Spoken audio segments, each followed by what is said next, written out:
Last ক্লাসে আমরা কথা বলেছিলাম আর্টিফিশিয়াল ইন্টেলিজেন্স এবং আর্টিফিশিয়াল ইন্টেলিজেন্সের টাইপস নিয়ে। এই ক্লাসে আমরা কথা বলবো মেশিন লার্নিং নিয়ে। সো মেশিন লার্নিং কি? একটা মিথ আছে যে artificial intelligence equals to machine learning. আসলেই কি তাই? What is the relationship between artificial intelligence and machine learning? Let's find out at this video.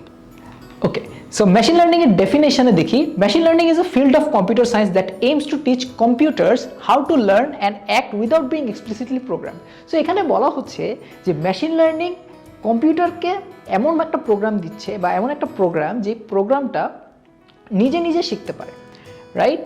এবং computers teach computers how to learn and act without being explicitly program, অর্থাৎ program না করেও নিজে learn করতে পারবে এরকমভাবে কম্পিউটারকে শেখানো। কথাটা অনেক কমপ্লিকেটেড, তাই কি? আচ্ছা, এটাকে একটু সহজ করি। আচ্ছা, হিউম্যান কীভাবে লার্ন করে? Human learn from its past experience. So past experience থেকে যদি মানুষ শিখতে পারে, তাহলে কি কম্পিউটারের পাস্ট এক্সপিরিয়েন্স থেকে শিখতে পারে?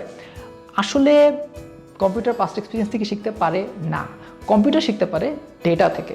সো ডেটা যদি কম্পিউটারকে দেওয়া হয়, তাহলে কম্পিউটার ওখান থেকে শিখতে পারে। কিন্তু সাধারণত প্রোগ্রামিংগুলো কীভাবে হয় বা সাধারণ প্রোগ্রামগুলো কীভাবে করা হয়? সাধারণ প্রোগ্রামগুলো, traditional program can computer use human define programming. সাধারণ প্রোগ্রামাররা যেভাবে কাজ করে সেটা হচ্ছে যে তারা প্রোগ্রামিং করার সময় তারা একটা লজিক দিয়ে দেয় যে এটার পর এটা হবে, অর্থাৎ 1-এর পর 2 হবে, 2-এর পর 3 হবে, এভাবে করে কিন্তু কাজগুলো হয়।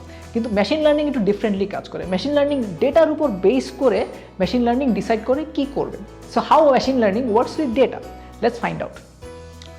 একটা প্রোগ্রামার সে অ্যাকশন নিল, ইফ 2 + 2 then 4, এটা মনে করেন একটা প্রোগ্রামে দিল। সো এটা তো খুব ইজি না বোঝা, 2 + 2 4 হবে, সেটাই স্বাভাবিক।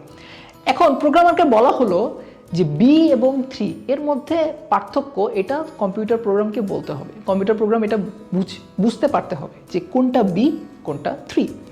কম্পিউটার প্রোগ্রামার তো এখন বেচারা কষ্ট পেয়ে গেল, সে তো আর এটা দিতে পারছে না। কেন দিতে পারছে না সেটা বলছি, কারণ বি এবং 3 এটা এই ছবি যদি এই দুটাই থাকে তাহলে এটা বের করাটা খুব সহজ। কিন্তু যখন হাজারো বি এর ছবি থাকতে পারে, হাজারো রকমের 3 লেখা যেতে পারে, যখন হবে তখন কি কম্পিউটার প্রোগ্রামাররা ভালো করে কি সেই জিনিসটা এক্সপ্লিসিটলি প্রোগ্রাম করে করতে পারবে? কারণ যে কোনো রকমের ছবি তো সেখানে সে দিতে পারে।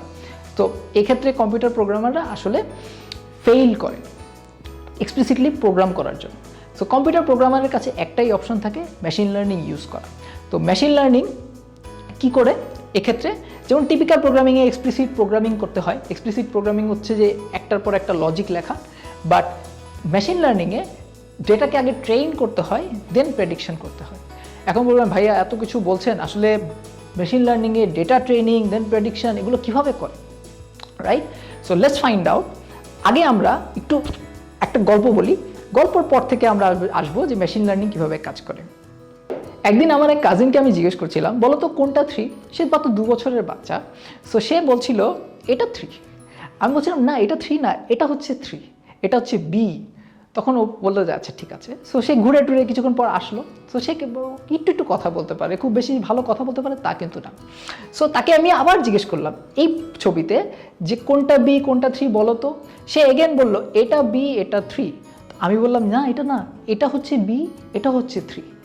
তারপর তাকে খাওয়া দাওয়ার পর আমি তাকে আবার জিজ্ঞেস করলাম যে কোনটা বি কোনটা 3 বলো তো। তখন সে বলল এটা 3 এবং এটা বি। সে এটা বলতে পারলো।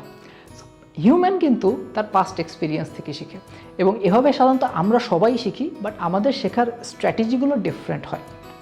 মেশিন লার্নিংয়ে এই সেম পদ্ধতিটাই ব্যবহার করা হয়। বাট মেশিন লার্নিংটা যদি বুঝতে হয়, আমাদের মতো যারা নাকি কম্পিউটার সায়েন্স ব্যাকগ্রাউন্ড না, তাদের জন্য কিন্তু একটু ডিফিকাল্ট। তার জন্য আমি আজকে একটা অ্যানালজি ইউজ করব।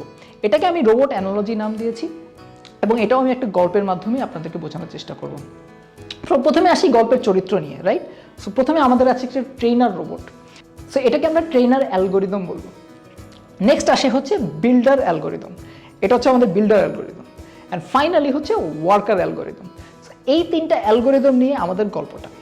সো প্রথমে প্রোগ্রামার কি করলো, সে কিছু ডেটা আমাদের ট্রেনার অ্যালগোরিদমকে দিল এবং এই ডেটাটা হচ্ছে 1000 স্যাম্পলের ডেটা, যেখানে বি এবং 3-র 1000 রকমের ছবি আছে এবং বলা আছে কোনটা বি কোনটা 3। এখন কোয়েশ্চেন হচ্ছে সে কি পড়ে এটা বুঝতে পারছে? ট্রেনার কি পড়ে এটা বুঝতে পারছে? না, ট্রেনারের কাছে এই ডেটাটা আছে যে কোনটা বি কোনটা থ্রি। সো ডেটাটা তার হাতে আছে। ওকে, এখন আসি আমাদের প্রথম চরিত্রে, বিল্ডার অ্যালগরিদম।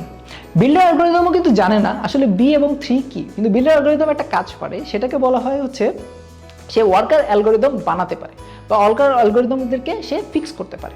তো এখন বলবে যে তাহলে ভাইয়া ওয়ার্কার অ্যালগরিদম তাহলে কি পারে? So worker algorithm actually logic বানাতে পারে, যেটা আমাদের প্রোগ্রামাররা সাধারণত করে থাকে, কিন্তু এই লজিকগুলো একটু ডিফারেন্ট ইন নেচার। এই লজিকগুলো হচ্ছে আসলে স্ট্যাটিস্টিক্যাল মডেল, যেগুলো যেমন রিগ্রেশন, কে নিয়ারেস্ট নেইবার, ক্লাস্টারিং এটসেট্রা, অনেক স্ট্যাটিস্টিক্যাল মডেল আছে যেগুলো তারা ইউজ করতে পারে কোনো একটা ডিসিশন মেক করার জন্য ইউজিং ডেটা। এবং এখানে প্যাটার্ন ইন ডেটার কথা বলা হয়েছে। সো ডেটাগুলোকে দেখে দেখে সে বিভিন্ন রকমের ডিসিশন মেক করতে পারে, কিন্তু ডিসিশনগুলো কেমন হবে সেটা ডিসাইড করবে কিন্তু সামথিং এলস। এখন আপনাদের মনে প্রশ্ন জাগতে পারে, ভাইয়া এদের চরিত্রগুলো তো বুঝলাম কিন্তু গল্পটা তো বললেন না। সো গল্পটা আপনাদেরকে বলছি। প্রথমে আসি এগেন আপনাদের সেই ট্রেনার অ্যালগরিদমের কথা তো মনেই আছে। সো ট্রেনার অ্যালগরিদম কি করে, সে ডেটাগুলোকে নেয়, ডেটাগুলোকে নিয়ে বলে যে আচ্ছা এটা বি এবং থ্রি, এর 1000 স্যাম্পল কিন্তু তার কাছে আছে। সো সে কি করে, সে এটার কিছু অংশ, আই উড সে 70% নিয়ে সে করে কি ওয়ার্কার অ্যালগরিদমদেরকে দেয়। সো ওয়ার্কার অ্যালগরিদম আবার যেটা করে যে এইগুলোকে নিয়ে সে বোঝার চেষ্টা করে যে কোনটা বি এবং কোনটা থ্রি, এবং বুঝে তাকে আবার দেওয়া হয় যে 30% বাকি ছিল, সেই 30% ডেটা তাকে দিয়ে চেক করা হয় যে সে বলতে পারছে কিনা বি এবং থ্রি কোনটা ছিল, এবং এটার রেজাল্টটা সে চেক করে যে আদৌ ওয়ার্কার অ্যালগরিদম বলতে পারছে কিনা কোনটা বি কোনটা থ্রি।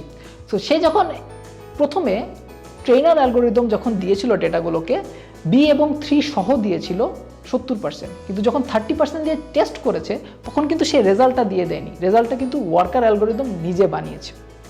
এখন ওয়ার্কার অ্যালগরিদম তো অনেকক্ষণ বানালো, তো এখন ওয়ার্কার অ্যালগরিদমকে টেস্ট করার জন্য ট্রেনার অ্যালগরিদম আবার চেক করলো, চেক করার পর রেজাল্টটা দিল বিল্ডার অ্যালগরিদমকে যে তোমার বানানো এই ওয়ার্কার অ্যালগরিদমগুলো কিছু খুব ভালো করেছে, 70%, 49% অ্যাকিউরেসিতে সে উত্তর ভালো দিয়েছে, বাট এরা আসলে পারেনি, যেমন 12%, 38%, 3%, হোয়াটএভার। সো পার্সেন্টেজগুলো খুব একটা ভালো হয়নি। এখন কি করতে পারেন? সো বিল্ডার অ্যালগরিদম যেটা করলো, সে যারা ভালো করতে পারেনি তাদেরকে নিয়ে যারা ভালো করতে পারেছে তাদের মতো করে ওয়ার্কার অ্যালগরিদম টুইক করা শুরু করলো, এবং এই টুইকিং করতে করতে করতে করতে একটা সময় এই পুরো কাজটাকে যখন রিপিট করতে থাকে, একটা সময় যে ওয়ার্কার অ্যালগরিদমগুলো খুব ভালো হয়ে যায় এবং তাদের পার্সেন্টেজ অফ অ্যাকিউরেসি অনেক বেটার হয়ে যায়। এখন পার্সেন্টেজ অফ অ্যাকিউরেসি বেটার হয়ে গেলে মেশিন লার্নিং আলটিমেটলি বেটার হয় এবং মেশিন আস্তে আস্তে শিখতে পারে। মনে আছে আমার ওই গল্পটার কথা, যেখানে আমার কাজিন বলছিল যে হ্যাঁ এখন রাইট হচ্ছে, আমি যখন বি এবং থ্রিকে সিলেক্ট করতে বলেছিলাম তখন সে রাইটলি সিলেক্ট করছিল। সো ঠিক এরকমই মেশিন লার্নিংও ঠিক হয়ে যায় বারবার ভুল করতে করতে। আজকে এই গল্প পর্যন্তই। সো নেক্সট ভিডিওতে আমরা শিখব মেশিন লার্নিংয়ের ভাষায় এই জিনিসগুলো কিভাবে ফিট ইন করে এবং আর্টিফিশিয়াল ইন্টেলিজেন্সের সাথে মেশিন লার্নিংয়ের যে রিলেশনশিপটা সেটাকে আমরা ডিকোড করব। Thank you.